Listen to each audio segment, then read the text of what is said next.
你有没有那一刻突然觉得自己的专业能力其实是个草台班子，一戳就破了？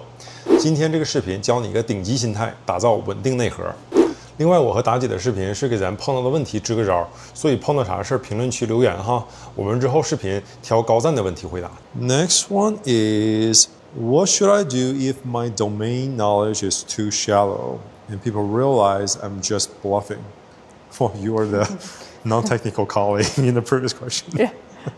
Or don't know what I'm talking about. Yeah, that's you. It's definitely that guy. It's definitely that guy. Well, I think fake it till you make it goes so far, but if there's things you don't know, it's not that hard to learn. Right. Like, there's a lot of things in my role that I've listened and partook in a conversation and still had dialogue, but then made notes of, I need to go see what they meant when they used this phrase. Especially if you're external to the company or to the role, some of that's expected, and it's okay to ask questions. I think some of the themes over here is it's almost like a myth to immigrants that certain people that they work with can just keep talking without talking about anything for half an hour. How can they do that? Yeah. To them or to us, that seems to be a skill. But what's your thought? It's funny.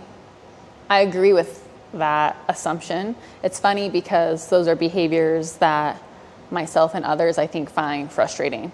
It's people who talk for the sake of talking. Like, they use so many words, but they're not saying anything. And there's a lot of posturing that also happens in corporate life, where that is, even if you don't like it or find it frustrating, like myself, you still have to do it. And where you can do it differently is while you're talking, you provide value instead of just continue to say the same thing in a fluffy, non-productive way. Right. But I do think that is kind of a learned skill where you have to see it done and then figure out your own style, because if you just try to copy and paste what you've seen in different meetings, that will come across to you very like disingenuous and not authentic. I think you kind of have to figure out who you truly are.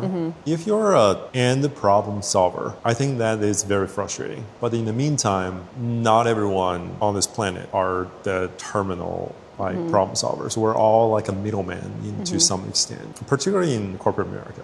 There's that famous joke, you know, in the US, there are 10 people in the company, 9 of them are manager, 1 is doing the real job, and when the company is not doing well, they fire the person who is doing the real job. So I think it's fine. You just have to realize that's life. That's reality. It is frustrating though. It's a skill that can be developed. To me, when someone was speaking in a way that just is empty words, you know, it's obvious. It's you're not adding value. You're kind of creating all of those unnecessary issues in the middle. I'm pretty sure their boss can see that too, but it's not like a black and white. It's not everything should be just, you know, pure white. There is no middleman needed. There's just end customer and end product, and that's it. There needs to be a lot of in between. So I think you have to figure out how to thrive in that gray. But, you know, it's more of a mindset of like the person who is just talking like that is...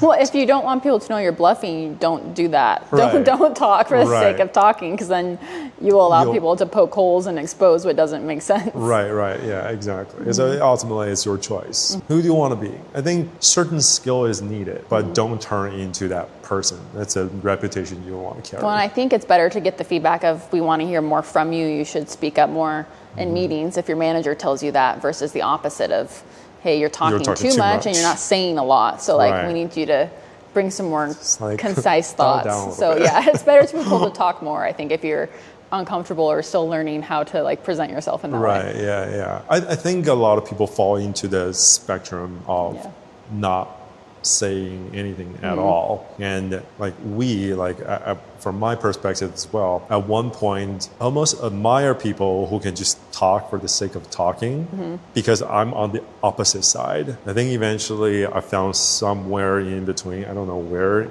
in the spectrum I was at, but I think somewhere I was not at least on the total extreme side of not talking at all. Yeah. Agree.